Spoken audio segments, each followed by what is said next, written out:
ನಮಸ್ತೆ ಸ್ನೇಹಿತರೆ, ಇವತ್ತು ನಾವು ಪ್ರಥಮ BA BComನವರಿಗೆ ಇರುವಂತಹ ಭಾರತ ಸಂವಿಧಾನ, ಮಾನವ ಹಕ್ಕುಗಳು ಮತ್ತು ಪರಿಸರ ಅಧ್ಯಯನದಲ್ಲಿ ಈಗಾಗಲೇ ನಾವು ಪುನರಾವರ್ತನಾ ಅಭ್ಯಾಸವನ್ನು ಮಾಡ್ತಾ ಇದ್ದೇವೆ. ವಿಭಾಗ ಬಿ ಯಲ್ಲಿ ಇರುವಂತಹ ಮಾನವ ಹಕ್ಕುಗಳ ಬಗ್ಗೆ ಸಂಪೂರ್ಣವಾಗಿ ತಿಳ್ಕೊಂಡೆವು.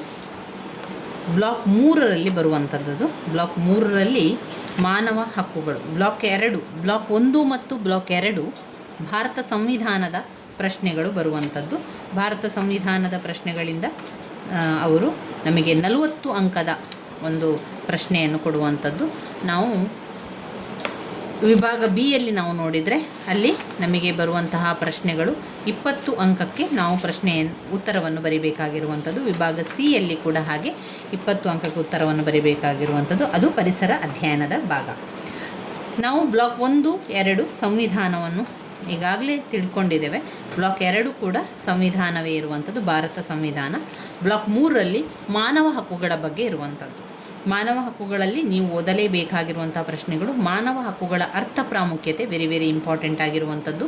ಅದಾದ ಮೇಲೆ ನಾವು ಲಿಂಗಭೇದ, ಸಾಮಾಜಿಕ ಲಿಂಗಭೇದದ ಬಗ್ಗೆ ಅರ್ಥವನ್ನು ತಿಳ್ಕೊಳ್ಬೇಕು. ಮಾನವ ಹಕ್ಕುಗಳ ಪ್ರಾಮುಖ್ಯತೆಯನ್ನು ಓದ್ಕೊಳ್ಳಿ. ಅದಾದ ನಂತರ ನೀವು ಇದರಲ್ಲಿ ಓದ್ಕೊಳ್ಳೇಬೇಕಾಗಿರುವಂತಹ ಪ್ರಶ್ನೆ, ಮಾನವ ಹಕ್ಕುಗಳ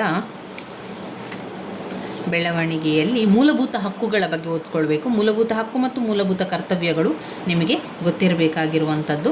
ಅದಾದ ನಂತರ ನೀವು ಓದಲೇಬೇಕಾಗಿರುವಂಥ ಪ್ರಶ್ನೆ ಅಂತ ಹೇಳಿದರೆ ಅದು ಸಾಮಾಜಿಕ ಲಿಂಗಭೇದದ ಬಗ್ಗೆ ಓದ್ಕೊಳ್ಬೇಕು. ಸಾಮಾಜಿಕ ಲಿಂಗಭೇದದ ಬಗ್ಗೆ ತುಂಬ ಸಲ ಪ್ರಶ್ನೆಗಳು ಬಂದಿದೆ ಸ್ನೇಹಿತರೆ, ಆದ್ದರಿಂದ ನಾನು ಅದನ್ನು ಹೇಳ್ತಾ ಇರುವಂಥದ್ದು. ಇನ್ನು ಇದರಲ್ಲಿ ಇನ್ನೊಂದು ಓದಬೇಕಾಗಿರುವಂತಹ ಮುಖ್ಯವಾದಂತಹ ಪ್ರಶ್ನೆ, ನಾಗರಿಕ ಹಕ್ಕುಗಳಿಗಾಗಿ ಜನರ ಸಂಘಟನೆ PUCL, ಆಮೇಲೆ ಪ್ರಜಾಪ್ರಭುತ್ವ ಹಕ್ಕುಗಳಿಗಾಗಿ ಜನರ ಸಂಘಟನೆ PUCR. ಇದೆರಡು ಕೂಡ ಇಂಪಾರ್ಟೆಂಟ್ ಆಗಿರುವಂಥದ್ದು. ಇದನ್ನು ಓದ್ಕೊಳ್ಳಿ. ಇದು ಹಲವು ಬಾರಿ ಪ್ರಶ್ನೆಗಳು ಬಂದಿರುವಂಥದ್ದು. ಹಾಗೆ ಅದರ ಜೊತೆಗೆ ಮಾನವ ಹಕ್ಕುಗಳ ಸಾರ್ವತ್ರಿಕ ಘೋಷಣೆ ಆಗಿರ್ಬೋದು, UDRನ ಕೆಲಸ, ಇದೆಲ್ಲ ಕೂಡ ಅದರೊಳಗೆ ಬರುವಂಥದ್ದು. ಪುಟ ಸಂಖ್ಯೆ 206ರಲ್ಲಿದೆ ನೋಡಿ, ಅದು ಪುಟ ಸಂಖ್ಯೆ 206. ಅದಾದ ನಂತರ ಘಟಕ 18ರಲ್ಲಿ ಅಲ್ಪಸಂಖ್ಯಾತರ ಸಮಿತಿ, ಮಾನವ ಹಕ್ಕುಗಳ ಸಮಿತಿ, ಅದರ ಕಾರ್ಯಗಳು, ಅಧಿಕಾರ ಎಲ್ಲ ಕೂಡ ಇದರಲ್ಲಿ ಬರ್ತದೆ. ಅಂದರೆ ಪುಟ ಸಂಖ್ಯೆ 211ರಲ್ಲಿ ಮಾನವ ಹಕ್ಕುಗಳ ಸಮಿತಿಯ ಬಗ್ಗೆ ಸಂಪೂರ್ಣವಾಗಿ ಕೊಟ್ಟಿದ್ದಾರೆ. ಅದನ್ನು ಓದ್ಕೊಳ್ಬೇಕು. ಅವಿಷ್ಟು ಆದರೆ ಮಾನವ ಹಕ್ಕುಗಳ ಬಗ್ಗೆ ನಮಗೆ ಅವಿಷ್ಟು ಪ್ರಶ್ನೆಗಳನ್ನು ಓದ್ಕೊಂಡ್ರೆ ಸಾಕು. ಅದರಲ್ಲಿ ಅವರು ವಾಪಸ್ ರಿಪೀಟ್ ಆಗಿ ಅದೇ ಪ್ರಶ್ನೆಗಳು ಕೊಡುವುದರಿಂದ ಅವಿಷ್ಟನ್ನು ಓದ್ಕೊಳ್ಳಿ ನೀವು. ಅದಾದ ಮೇಲೆ ಬ್ಲಾಕ್ 4 ಅಂದರೆ ವಿಭಾಗ ಸಿ ಯಲ್ಲಿ ಕೇಳುವಂತಹ ಪ್ರಶ್ನೆಗಳು, ಪರಿಸರ ಅಧ್ಯಯನದ ಪ್ರಶ್ನೆಗಳು ಕೇಳುವಂಥದ್ದು. ಇಲ್ಲಿ ಹೆಚ್ಚಾಗಿ ಯಾವಾಗಲೂ ಕೇಳಿರುವಂತಹ ಪ್ರಶ್ನೆ ಅಂತ ಹೇಳಿದರೆ ಅದು ಪರಿಸರ ಅಧ್ಯಯನದ ಅರ್ಥ ಮತ್ತು ವ್ಯಾಪ್ತಿ.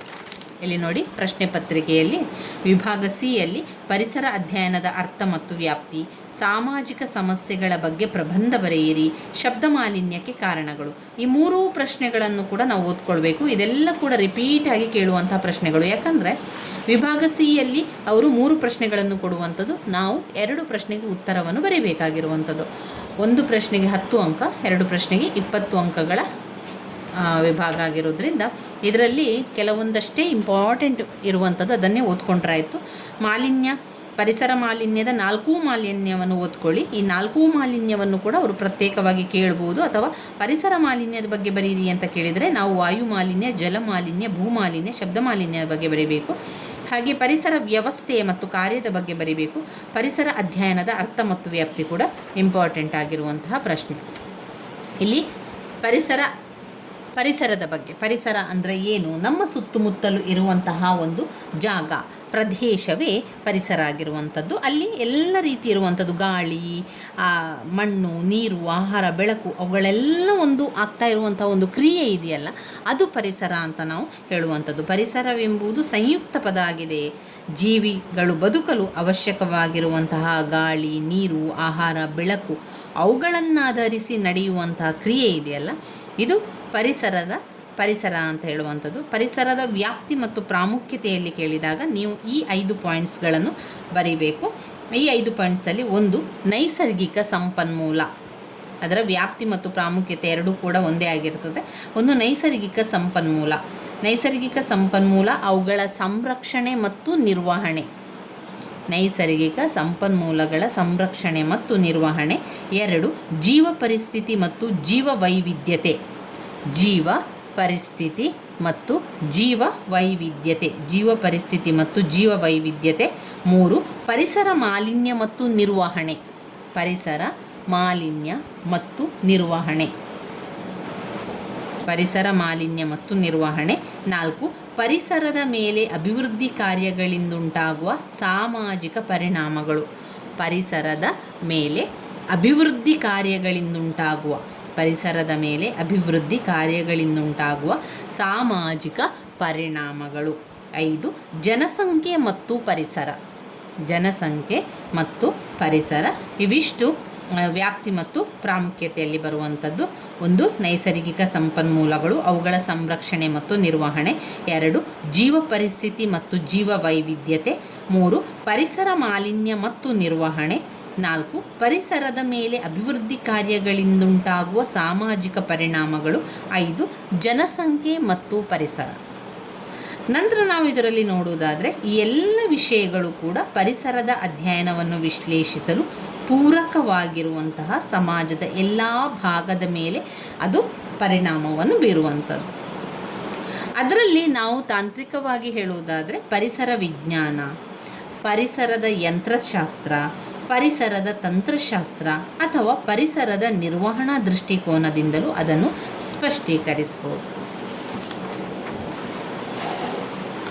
ಇನ್ನು ಬರುವಂತಹ ಮುಖ್ಯವಾದಂತಹ ಪ್ರಶ್ನೆ ಪರಿಸರದ ಘಟಕಗಳು ಅಥವಾ ಪರಿಸರದ ವಿಧಗಳನ್ನು ತಿಳಿಸಿ. ಪರಿಸರದ ಬಗ್ಗೆ ಅದರ ಘಟಕಗಳನ್ನು ತಿಳಿಸಿ ಅಂತ ಕೇಳ್ಬೋದು. ಪರಿಸರದ ಘಟಕಗಳು ಅಥವಾ ಪರಿಸರದ ವಿಭಾಗಗಳು ಅಥವಾ ಪರಿಸರದ ಬೇರೆ ಬೇರೆ ಹಂತಗಳನ್ನು ತಿಳಿಸಿ ಅಂತ ಕೇಳ್ಬೋದು. ಆವಾಗ ನಾವು ಏನು ಬರಿಬೇಕು? ಇಲ್ಲಿ ನಾನು ಒಂದು ಚಿತ್ರವನ್ನು ಮಾಡಿದ್ದೇನೆ. ಇದೇ ರೀತಿಯಲ್ಲಿ ನಾವು ಬರಿತಾ ಹೋಗಬೇಕು. ಹಾಗೆ ನಂತರ ಅದನ್ನು ಪ್ರತ್ಯೇಕವಾಗಿ ಒಂದೊಂದನ್ನೇ ವಿವರಿಸ್ತಾ ಹೋಗಬೇಕು. ಇಲ್ಲಿ ನಮಗೆ 10 ಅಂಕದ ಪ್ರಶ್ನೆಗಳು ಕೊಡುವುದರಿಂದ ನಾವೇನು ಮಾಡಬೇಕು? 3 ರಿಂದ 4 ಪುಟದಷ್ಟು ಉತ್ತರವನ್ನು ಬರೀಬೇಕು. ಎಲ್ಲ ಪ್ರಶ್ನೆಗಳು ಕೂಡ 10 ಅಂಕದ್ದೇ ಆಗಿರೋದ್ರಿಂದ ನಾವೇನು ಮಾಡಬೇಕು? ಇಲ್ಲಿ ನೀವು ನೋಡಿದ್ದೀರಾ, ಭಾರತ ಸಂವಿಧಾನದ ಪ್ರಶ್ನೆ ಪತ್ರಿಕೆಯಲ್ಲಿ ನೀವು ನೋಡಿದರೆ ವಿಭಾಗ ಎ ಕೂಡ 10 ಅಂಕದ್ದೇ, ವಿಭಾಗ ಬಿ ಕೂಡ 10 ಅಂಕ, ವಿಭಾಗ ಸಿ ಕೂಡ 10 ಅಂಕ ಆಗಿರುವುದರಿಂದ ಎಲ್ಲ ಪ್ರಶ್ನೆಗೂ ಕೂಡ ನೀವು ಸಾಧಾರಣವಾಗಿ 3 ರಿಂದ 4 ಪುಟದಷ್ಟು ಉತ್ತರವನ್ನು ಬರಿತಾ ಹೋಗಬೇಕು ಸ್ನೇಹಿತರೆ. ಅದನ್ನು ನೀವು ಸಮಯವನ್ನು ಸರಿ ಮಾಡಿಕೊಂಡು ಬರಿತಾ ಹೋಗಬೇಕು. ತುಂಬ ನಿಧಾನ ಮಾಡಬೇಡಿ, ತುಂಬ ಫಾಸ್ಟಾಗಿ ಬರಿತಾ ಹೋಗಬೇಕು. ಎಷ್ಟು ಫಾಸ್ಟಾಗಿ ಬರೀಲಿಕ್ಕೆ ನಿಮಗೆ ಸಾಧ್ಯವೋ ಅಷ್ಟು ಬೇಗವಾಗಿ ಬರಿತಾ ಹೋಗಬೇಕು. ತುಂಬಾ ಆಲೋಚನೆ ಮಾಡ್ಕೊಂಡು ಕೂತ್ಕೊಂಡ್ರೆ ಸಮಯ ಸಾಕಾಗೋದಿಲ್ಲ. ಆವಾಗ ನೀವೇನು ಮಾಡಬೇಕು?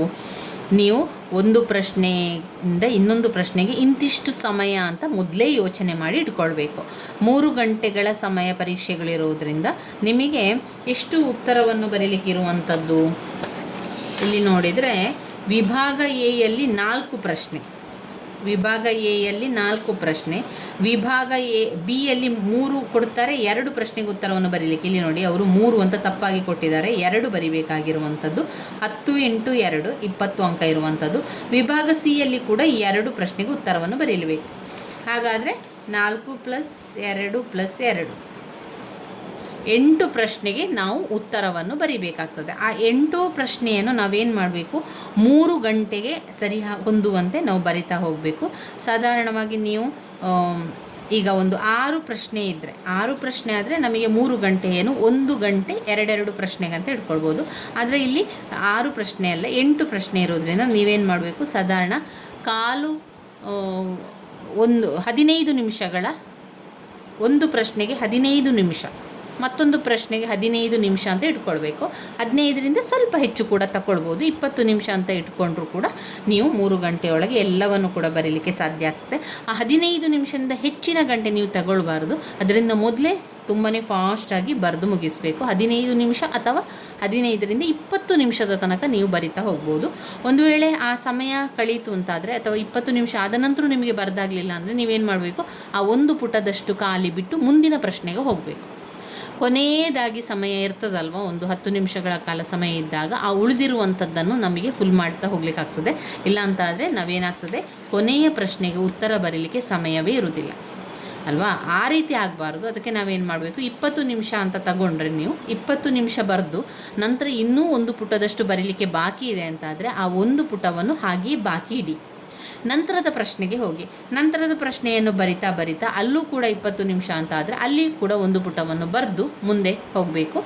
ನಿಮ್ಮ ಸಮಯಕ್ಕಿಂತ ಕಡಿಮೆ ನೀವು ಬೇಗ ಬರೆದ್ರಿ ಅಂತಾದರೆ ಮುಂದಿನ ಪ್ರಶ್ನೆಗೆ ಅಥವಾ ಈಗ ವಿಭಾಗ ಎಯ ಪ್ರಶ್ನೆಗಳನ್ನೆಲ್ಲ ಒಟ್ಟು 4 ಪ್ರಶ್ನೆಗಳನ್ನು ನೀವು 1.5 ಗಂಟೆ ಒಳಗೆ ಮುಗಿಸಿಕೊಂಡಿದ್ದೀರಿ ಅಂತ ಆದರೆ 1.5 ಗಂಟೆ ಮೊದಲು ಮುಗಿಸಿಕೊಂಡಿದ್ದೀರಿ ಅಂತ ಆದರೆ ಮುಂದಿನ ಪ್ರಶ್ನೆಗೆ ನೀವೇನು ಮಾಡಿ, ಸ್ವಲ್ಪ ಉತ್ತರವನ್ನು ಜಾಸ್ತಿ ಬರೆಯಿರಿ. ಅಂದರೆ 3ರಿಂದ 4 ಪುಟ ಬರೆಯುವುದನ್ನು 4ರಿಂದ 5 ಅಂತ ಮಾಡ್ಕೊಳ್ಳಿ. ಹೆಚ್ಚಿನ ಪುಟಗಳನ್ನು ಬರೆದ್ರೆ ಒಳ್ಳೆಯದು. ಆದಷ್ಟು ಪಾಯಿಂಟ್ಸ್ ರೀತಿಯಲ್ಲೇ ಬರಿತಾ ಹೋಗಿ. ಪಾಯಿಂಟ್ಸನ್ನು ಬರೆದು ನಂತರ ಉತ್ತರವನ್ನು ಬರಿತಾ ಹೋಗಿ. ಮೊದಲು ಪಾಯಿಂಟ್ಸ್ ಮಾಡಿ ನಂತರ ಆ ಪಾಯಿಂಟ್ಸನ್ನು ವಿವರಿಸ್ತಾ ಹೋದರೆ ಆಯಿತು. ಇಲ್ಲಿ ನೋಡಿ, ಪರಿಸರದ ಘಟಕವನ್ನು ಈ ರೀತಿ ನೀವು ಒಂದು ಚಿತ್ರ ಮಾಡಬೇಕು. ನಿಮ್ಮ ಒಂದು ಪುಟ ಸಂಪೂರ್ಣವಾಗಿ ಈ ಚಿತ್ರದಲ್ಲಿ ತುಂಬಿಸಬೇಕು. ದೊಡ್ಡದಾಗಿ ಪರಿಸರ ಅಂತ ಹಾಕಿ ಅಲ್ಲಿ 2 ಪರಿಸರವನ್ನು ಕಾಣಬಹುದು. ಆಂತರಿಕ ಪರಿಸರ ಮತ್ತು ಬಾಹ್ಯ ಪರಿಸರ ಎನ್ನುವಂಥದ್ದು. ಆಂತರಿಕ ಪರಿಸರ ಮತ್ತು ಬಾಹ್ಯ ಪರಿಸರ. ಆಂತರಿಕ ಪರಿಸರದಲ್ಲಿ ಏನು ಬೇಡ, ಅದು ಆಂತರಿಕವಾಗಿರುವಂಥದ್ದು. ಇನ್ನು ಬಾಹ್ಯವಾದ ಪರಿಸರ, ಬಾಹ್ಯ ಒಳಗೆ ಏನಿದೆ, ಬಾಹ್ಯ ಹೊರಗೆ ಜಗತ್ತು, ಆಂತರಿಕ ಪರಿಸರ ಒಳಗಿನ ಪರಿಸರ. ಬಾಹ್ಯದೊಳಗಿನ ಪರಿಸರದಲ್ಲಿ ಮತ್ತೆ 2 ವಿಧ, ಜೈವಿಕ ಪರಿಸರ ಮತ್ತು ಸಾಮಾಜಿಕ ಪರಿಸರ. ಜೈವಿಕ ಪರಿಸರ ಮತ್ತು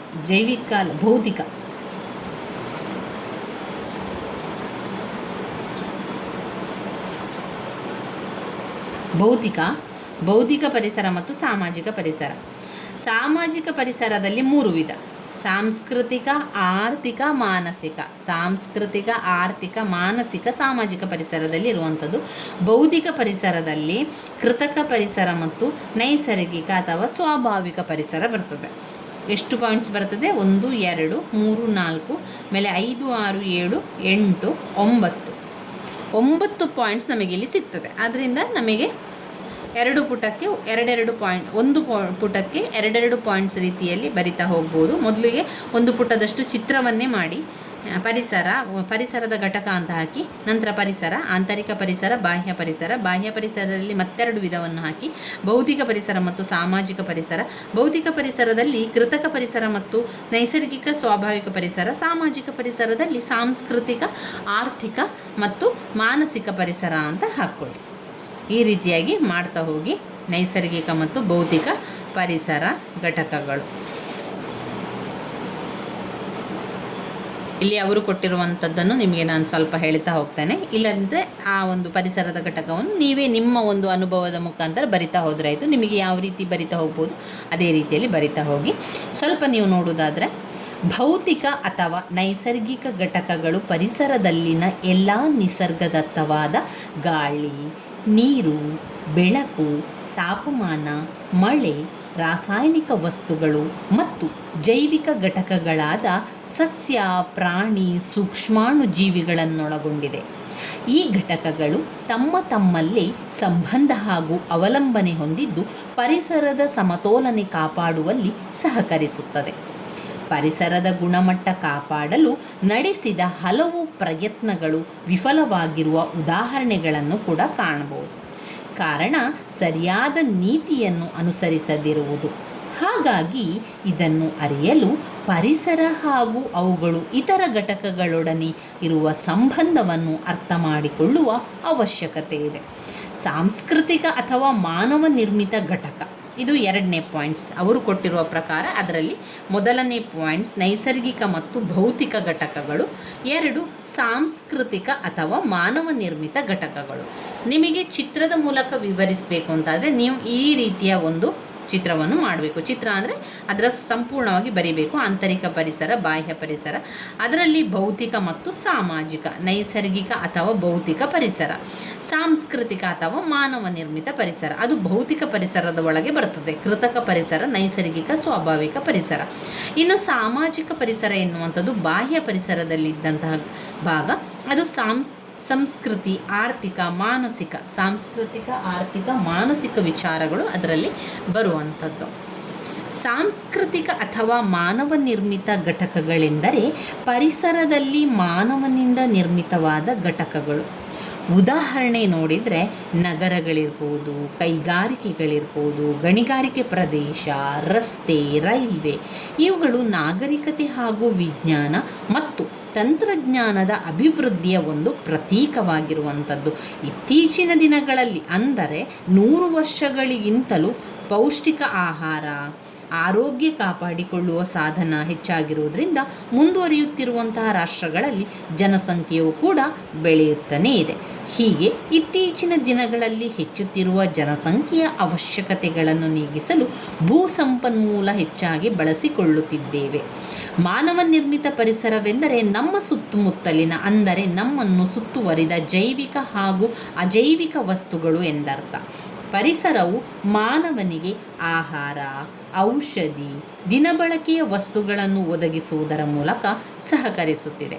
ಹಾಗಾಗಿ ಮನುಷ್ಯನು ಕೂಡ ಪರಿಸರದ ಒಂದು ಭಾಗವಾಗಿ ಹೋಗಿದ್ದಾನೆ. ಪರಿಸರವು ಹೊಸ ಹೊಸ ಆಹಾರ, ಶಕ್ತಿ ನೀಡುವಂತಹ ಪದಾರ್ಥಗಳನ್ನು ತಯಾರಿಸುವ ಜ್ಞಾನವನ್ನು ಕೂಡ ನೀಡುತ್ತಿದೆ. ಇದನ್ನು ಪಡೆದುಕೊಂಡ ಮಾನವನು ಪರಿಸರದ ಸಂಪನ್ಮೂಲಗಳನ್ನು ಹೇರಳವಾಗಿ ಬಳಸಿಕೊಳ್ಳುವುದರೊಂದಿಗೆ ಪರಿಸರ ನಾಶಕ್ಕೆ ಕಾರಣನಾಗುತ್ತಿದ್ದಾನೆ. ಜನಸಂಖ್ಯೆ ಸ್ಫೋಟದಿಂದ ವಿಜ್ಞಾನ ತಂತ್ರಜ್ಞಾನದ ಅಭಿವೃದ್ಧಿಯು ಹೆಚ್ಚು ಹೆಚ್ಚು ಕೈಗಾರಿಕೀಕರಣ, ನಗರೀಕರಣ ಅಭಿವೃದ್ಧಿಪಡಿಸುವಲ್ಲಿ ಕಾರಣವಾಗಿದೆ. ಇಂತಹ ಅಭಿವೃದ್ಧಿ ಕಾರ್ಯಗಳೇ ಪರಿಸರ ನಾಶಕ್ಕೆ ಕಾರಣವಾಗಿದೆ. ಕೈಗಾರಿಕಾ ಕ್ರಾಂತಿಯಿಂದಾಗಿ ಹೆಚ್ಚಾದ ಜನಸಂಖ್ಯೆಯು ನೈಸರ್ಗಿಕ ಸಂಪನ್ಮೂಲಗಳ ಮೇಲೆ ಹೆಚ್ಚಿನ ಒತ್ತಡವನ್ನು ಹೇರುತ್ತಾ ಇದೆ. ಈ ಎಲ್ಲ ಕಾರಣಗಳನ್ನು ನಾವು ನೋಡಿದರೆ ಇದು ಪರಿಸರದ ಒಂದು ಘಟಕದಲ್ಲಿ ನಮಗೆ ಬರುವಂಥ ವಿಚಾರಗಳಾಗಿದೆ. ಅವರು ಕೊಟ್ಟಿರುವಂತೆ ಸಾರಾಂಶದಲ್ಲಿ ಏನು ಕೊಟ್ಟಿದ್ದಾರೆ? ಪರಿಸರವೆಂಬುದು ಸಂಯುಕ್ತ ಪದವಾಗಿದ್ದು ಜೀವಿಗಳು ಬದುಕಲು ಅವಶ್ಯಕತೆ ಇರುವಂತಹ ಗಾಳಿ, ನೀರು, ಆಹಾರ, ಬೆಳಕು ಮತ್ತು ಅವುಗಳನ್ನಾಧರಿಸಿ ನಡೆಯುವ ಕ್ರಿಯೆಗಳನ್ನೊಳಗೊಂಡಿದೆ. ಹಾಗೂ ಪರಿಸರವು ಸಾಮಾಜಿಕ, ಆರ್ಥಿಕ, ಜೈವಿಕ, ಭೌತಿಕ ಅಥವಾ ರಾಸಾಯನಿಕ ಅಂಶಗಳು ಮಾನವನಿಗೆ ಯಾವ ಬಗೆಯಲ್ಲಿ ಸಹಕರಿಸುತ್ತದೆ ಎಂಬುದನ್ನು ತಿಳಿಸುತ್ತದೆ. ಇಲ್ಲಿ ನಾವು ಸಾರಾಂಶವನ್ನು ಯಾಕೆ ನೋಡ್ಕೊಳ್ಬೇಕು ಅಂತ ಹೇಳಿದರೆ ಅದರ ವಿವರಣೆಯನ್ನು ಬರೀಲಿಕ್ಕೆ ನಮಗೆ ಇವುಗಳೆಲ್ಲ ನೆನಪಾಗ್ತದೆ. ಒಮ್ಮೆ ನಾವು ಓದ್ಕೊಂಡ್ರೆ ಕೆಲವೊಂದೆಲ್ಲ ನೆನಪಾಗ್ತದೆ, ಇನ್ನು ಕೆಲವೊಂದು ನೆನಪಾಗೋದಿಲ್ಲ. ಆ ರೀತಿ ಸಾರಾಂಶವನ್ನೆಲ್ಲ ಓದ್ಕೊಂಡ್ರೆ ನಮಗೆ ಬೇಗನೆ ವಿವರಣೆಯನ್ನು ಬರೀಲಿಕ್ಕೆ ಸಾಧ್ಯ ಆಗ್ತದೆ ಎನ್ನುವ ಕಾರಣದಿಂದಾಗಿ ನಾನು ನಿಮಗೆ ಓದಿ ಹೇಳ್ತಾ ಇರುವಂಥದ್ದು. ಇಲ್ಲಿ ವಿವರಣೆಯನ್ನು ಇಲ್ಲಿ ಇರುವ ರೀತಿಯಲ್ಲಿ ಏನು ಬರಿಬೇಕು ಅಂತ ಇಲ್ಲ, ಅವರವರ ಯೋಚನೆಗೆ ತಕ್ಕಂತೆ ನಿಮ್ಮ ಯೋಚನೆಯಲ್ಲಿ ಏನು ಬರ್ತದೆ, ನೀವು ಕೇಳಿರುವಂಥ ವಿಚಾರಗಳೇನಿದೆ ಅದನ್ನೇ ಬರಿತಾ ಹೋಗುವಂಥದ್ದಷ್ಟೇ. ಇಲ್ಲಿ ನಾನು ನಿಮಗೆ ಒಂದು ವಿವರಿಸಲಿಕ್ಕೆ ಸಹಾಯ ಆಗಲಿ ಎನ್ನುವ ಕಾರಣದಿಂದ ಅವರು ಕೊಟ್ಟಿರುವಂಥ ಸಾರಾಂಶವನ್ನು ವಿವರಿಸಿ ಹೇಳ್ತಾ ಇರುವಂಥದ್ದು. ಪರಿಸರವು ಭೌತಿಕ ಅಥವಾ ನೈಸರ್ಗಿಕ, ಸಾಂಸ್ಕೃತಿಕ ಅಥವಾ ಮಾನವ ನಿರ್ಮಿತವೆಂಬ 2 ಘಟಕಗಳನ್ನೊಳಗೊಂಡಿದೆ. ಅದರಲ್ಲಿ ನೈಸರ್ಗಿಕ ಘಟಕ ಅಂತ ಹೇಳಿದರೆ ಬೆಳಕು, ನೀರು, ತಾಪಮಾನ, ಗಾಳಿ, ಮಳೆ, ರಾಸಾಯನಿಕ ಮತ್ತು ಜೈವಿಕ ಘಟಕಗಳಾದ ಸಸ್ಯಗಳು, ಪ್ರಾಣಿಗಳು, ಸೂಕ್ಷ್ಮಾಣುಜೀವಿಗಳನ್ನು ಹೊಂದಿದೆ. ಮಾನವ ನಿರ್ಮಿತ ಘಟಕವು ಕೃತಕವಾಗಿದ್ದು ನಗರಗಳು, ಕೈಗಾರಿಕೆಗಳು, ಗಣಿ ಪ್ರದೇಶ, ರಸ್ತೆ, ರೈಲ್ವೆ ಇತ್ಯಾದಿಗಳನ್ನು ಹೊಂದಿದ್ದು ನಾಗರಿಕತೆಯ ಪ್ರತೀಕವಾಗಿದೆ. ಇವು ಅವುಗಳಲ್ಲಿ ಅಷ್ಟು ಬರುವಂಥ ವಿಚಾರಗಳು.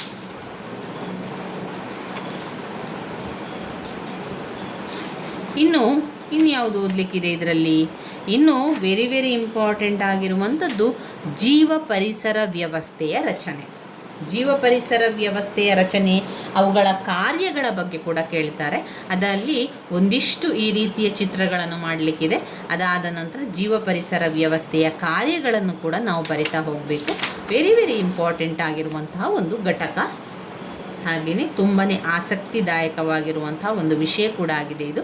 ನೀವು ಅರ್ಥ ಮಾಡಿಕೊಂಡ್ರೆ ಇದನ್ನು ನಿಮ್ಮದೇ ಒಂದು ವಾಕ್ಯದಲ್ಲಿ ನೀವು ಬರಿತಾ ಹೋಗ್ಬೋದು. ಕೆಲವೊಂದು ಪ್ರಕೃತಿಯಲ್ಲಿ ಆಗುವಂತಹ ಸಹಜ ಕ್ರಿಯೆಗಳಿದೆಯಲ್ಲ ಅದನ್ನೇ ಅವರಿಲ್ಲಿ ಕೊಟ್ಟಿರುವಂಥದ್ದು. ಜೀವ ಪರಿಸರ ವ್ಯವಸ್ಥೆ. ಜೀವ ಪರಿಸರ ವ್ಯವಸ್ಥೆ ಅಂತ ಹೇಳಿದರೆ ಜೀವಿಗಳು ವಾಸಿಸುವ ನಿರ್ದಿಷ್ಟ ಹಾಗೂ ಗುರುತರವಾದ ಸ್ಥಳ. ಜೀವಿಗಳು ವಾಸಿಸುವ ನಿರ್ದಿಷ್ಟ ಹಾಗೂ ಗುರುತರವಾದ ಸ್ಥಳ ಅಥವಾ ಪ್ರದೇಶವನ್ನು ಉದಾಹರಣೆಗೆ ಅರಣ್ಯ, ಹುಲ್ಲುಗಾವಲು, ಮರುಭೂಮಿ, ತೇವಾಂಶ ಪ್ರದೇಶ, ಸಮುದ್ರ. ಜೀವ ಪರಿಸರ ವ್ಯವಸ್ಥೆಯ ಗುಣವು ಆಯಾಕಟ್ಟಿನ ಭೂಗೋಳ ಲಕ್ಷಣಗಳು ಅಂದರೆ ಬೆಟ್ಟ, ಪರ್ವತ, ನದಿ, ಕೆರೆ, ಸಮುದ್ರ, ದ್ವೀಪದ ಮೇಲೆ ಆಧಾರಿತವಾಗಿರುತ್ತದೆ. ಅಲ್ಲಿನ ವಾತಾವರಣ ಅಂದರೆ ಸೂರ್ಯನ ಬೆಳಕು, ತಾಪಮಾನ, ಮಳೆಯಂತಹ ಚಟುವಟಿಕೆಗಳು ಸಹ ಜೀವ ಪರಿಸರ ವ್ಯವಸ್ಥೆಯನ್ನು ನಿಯಂತ್ರಿಸುತ್ತದೆ.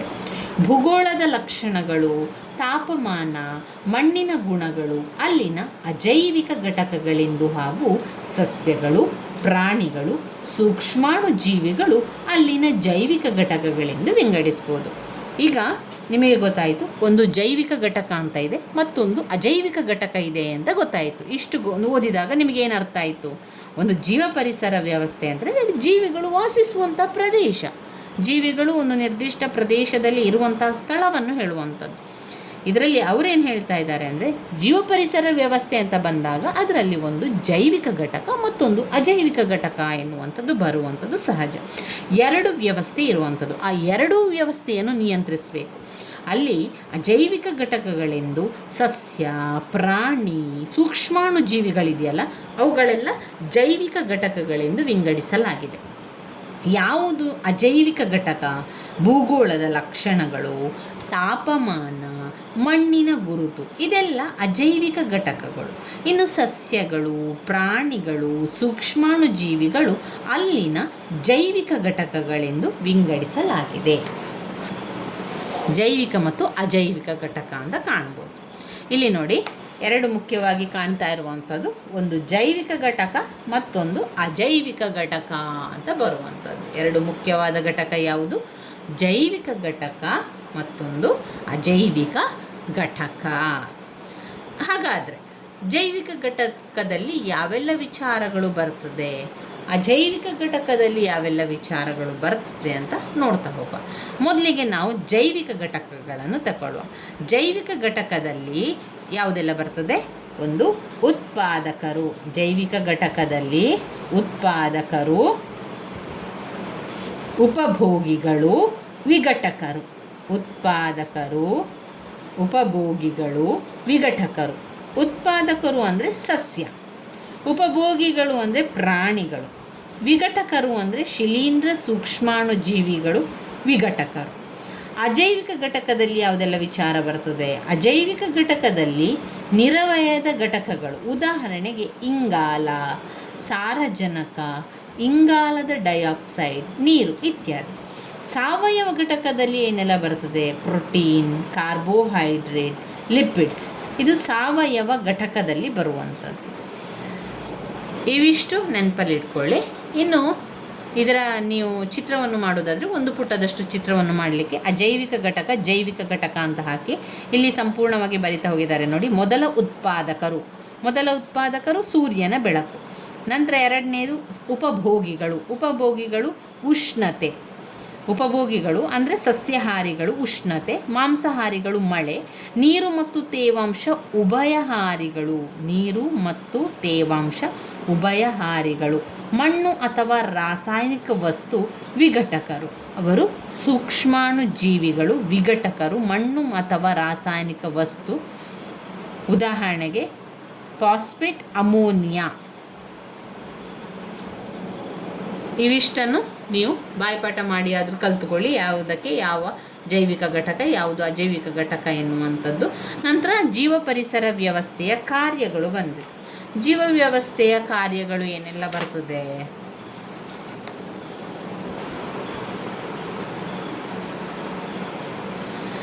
ಪ್ರತಿ ಜೀವ ಪರಿಸರ ವ್ಯವಸ್ಥೆಯು ನೈಸರ್ಗಿಕ ಪರಿಸರದಲ್ಲಿ ಕ್ರಮವಾಗಿ ಕಾರ್ಯನಿರ್ವಹಿಸುತ್ತೆ. ನಾನು ಇಲ್ಲಿರುವಂಥ ಅವರು ಕೊಟ್ಟಿರುವಂಥ ವಿವರಣೆಯನ್ನು ನಿಮಗೆ ತಿಳಿಸ್ಕೊಡ್ತೇನೆ. ತುಂಬ ಜನರಿಗೆ ಪುಸ್ತಕಗಳು ಸಿಗಲಿಲ್ಲ. ಯಾರೆಲ್ಲ ಪುಸ್ತಕಗಳು ಸಿಗಲಿಲ್ವೋ ಅವರು ಈ ಒಂದು ಅವರು ಕೊಟ್ಟಿರುವಂಥ ವಿಚಾರವನ್ನು ನೋಡಿಕೊಂಡು ಅದರಲ್ಲಿ ಆಯ್ಕೆ ಮಾಡಿಕೊಂಡು ಬರಿತಾ ಹೋಗಿ. ಪುಸ್ತಕಗಳಿದ್ದವರು ಪುಟ ಸಂಖ್ಯೆ 229. ಪುಟ ಸಂಖ್ಯೆ 229ನೆಯ ಪುಟದಲ್ಲಿ ಜೀವ ಪರಿಸರ ವ್ಯವಸ್ಥೆಯ ಕಾರ್ಯಗಳ ಬಗ್ಗೆ ಇದೆ. ಜೀವ ಪರಿಸರ ವ್ಯವಸ್ಥೆಯ ರಚನೆ, ಅವುಗಳ ಕಾರ್ಯಗಳ ಬಗ್ಗೆ ಕೇಳಿದ್ದಾರೆ. ಪ್ರತಿ ಜೀವ ಪರಿಸರ ವ್ಯವಸ್ಥೆಯು ನೈಸರ್ಗಿಕ ಪರಿಸರದಲ್ಲಿ ಕ್ರಮವಾಗಿ ಕಾರ್ಯನಿರ್ವಹಿಸುತ್ತದೆ. ಸೂರ್ಯನಿಂದ ಶಕ್ತಿಯನ್ನು ಪಡೆದು ವಿವಿಧ ಜೈವಿಕ ಘಟಕಗಳ ಮೂಲಕ ಹರಿಯುತ್ತದೆ. ಶಕ್ತಿಯೊಂದಿಗೆ ಅನೇಕ ಪೌಷ್ಟಿಕಾಂಶ, ನೀರು ಸಹ ಜೀವಿಗಳಿಗೆ ಅವಶ್ಯಕವಾದುದು. ಜೀವಪರಿಸರ ವ್ಯವಸ್ಥೆಯಲ್ಲಿ ಜೈವಿಕ ಘಟಕಗಳು ಪರಸ್ಪರ ವಿನಿಮಯ ಮಾಡಿಕೊಳ್ಳುತ್ತದೆ. ಜೀವಪರಿಸರ ವ್ಯವಸ್ಥೆಯು ಮಾನವನಿಗೆ ಅನುಕೂಲವಾಗುವಂತಹ ಅನೇಕ ಕಾರ್ಯಗಳನ್ನು ನಿರ್ವಹಿಸುತ್ತದೆ. ಉದಾಹರಣೆಗೆ ನೀರಿನ ಚಕ್ರ, ಇಂಗಾಲದ ಚಕ್ರ, ಆಮ್ಲಜನಕ ಚಕ್ರ, ಸಾರಜನಕ ಚಕ್ರ, ಶಕ್ತಿಯ ಚಕ್ರ. ಈ ಎಲ್ಲ ಕ್ರಿಯೆಗಳು ಒಂದಲ್ಲ ಒಂದು ರೀತಿಯಲ್ಲಿ ಸಸ್ಯಗಳು ಮತ್ತು ಪ್ರಾಣಿಗಳ ಬೆಳವಣಿಗೆಗೆ ಮತ್ತು ಮರುಜನನಕ್ಕೆ ಕಾರಣವಾಗಿದ್ದು ಸೂರ್ಯನ ಬೆಳಕಿನಿಂದ ಬರುವ ಶಕ್ತಿಯ ಮೇಲೆ ಆಧಾರವಾಗಿದೆ. ದ್ಯುತಿ ಸಂಶ್ಲೇಷಣಾ ಕ್ರಿಯೆಯಲ್ಲಿ ಸಸ್ಯಗಳು ಇಂಗಾಲ ಡೈಆಕ್ಸೈಡನ್ನು ಹೀರಿಕೊಂಡು ಆಮ್ಲಜನಕವನ್ನು ಬಿಡುಗಡೆ ಮಾಡುತ್ತದೆ. ಎಲ್ಲ ಪ್ರಾಣಿಗಳು ಉಸಿರಾಟಕ್ಕೋಸ್ಕರ ಅದೇ ಆಮ್ಲಜನಕವನ್ನು ಉಪಯೋಗಿಸಿಕೊಳ್ಳುತ್ತದೆ. ನೀರಿನ ಚಕ್ರವು ಮಳೆಯನ್ನಾಧಾರಿತವಾಗಿದ್ದು ಸಸ್ಯ ಮತ್ತು ಪ್ರಾಣಿಗಳಿಗೂ ಜೀವಿಸಲು ಅವಶ್ಯಕವಾಗಿರುವಂಥದ್ದು. ಜೀವ ಪರಿಸರ ವ್ಯವಸ್ಥೆಯ ಕಾರಣಗಳು. ಇನ್ನು ಅದರಲ್ಲಿ ತುಂಬಾ ಕಾರ್ಯಗಳನ್ನು ಕಾಣ್ಬೋದು. ಶಕ್ತಿ ಚಕ್ರವು ಪೌಷ್ಟಿಕಾಂಶಗಳನ್ನು ಮನೆಯಲ್ಲಿ ಶೇಖರಿಸಿಡುವುದರಿಂದ ಸಸ್ಯಗಳು ಬೆಳೆಯಲು ಅನುಕೂಲ ವಾತಾವರಣ ಕಲ್ಪಿಸುವುದರ ಜೊತೆಯಲ್ಲಿ ಜೀವ ಪರಿಸರ ವ್ಯವಸ್ಥೆಯಲ್ಲಿಯೇ ಒಂದನ್ನೊಂದು ಸಂಪರ್ಕ ಹೊಂದಿರುತ್ತದೆ. ಯಾವುದೆಲ್ಲ? ಆಹಾರ ಸರಪಳಿ, ಆಹಾರ ಜಾಲ, ಜೀವ ಪರಿಸ್ಥಿತಿ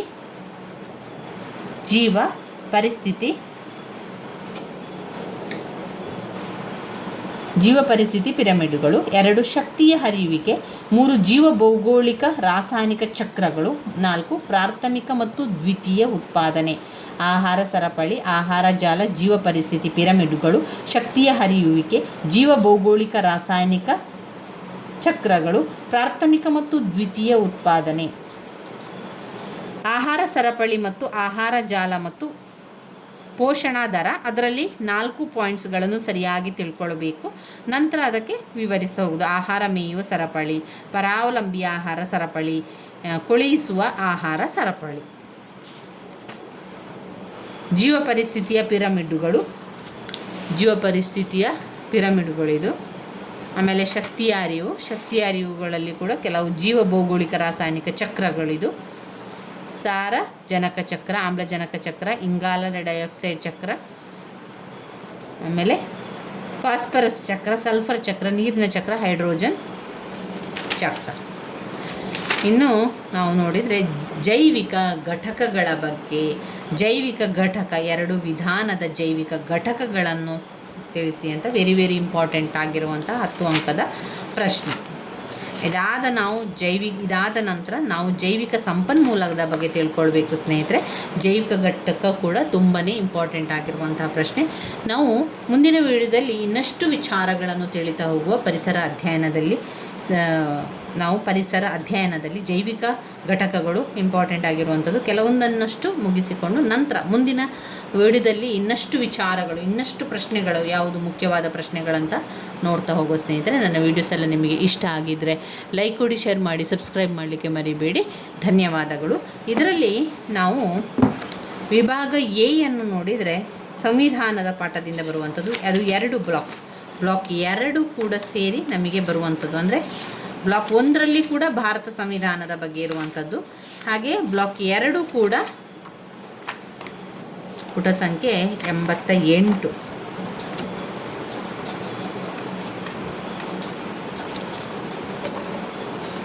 ಎಲ್ಲಿದೆ ನೋಡಿ, ಪುಟ ಸಂಖ್ಯೆ 88 ಆಗಬೇಕು ನಮಗೆ. 87, 88, 89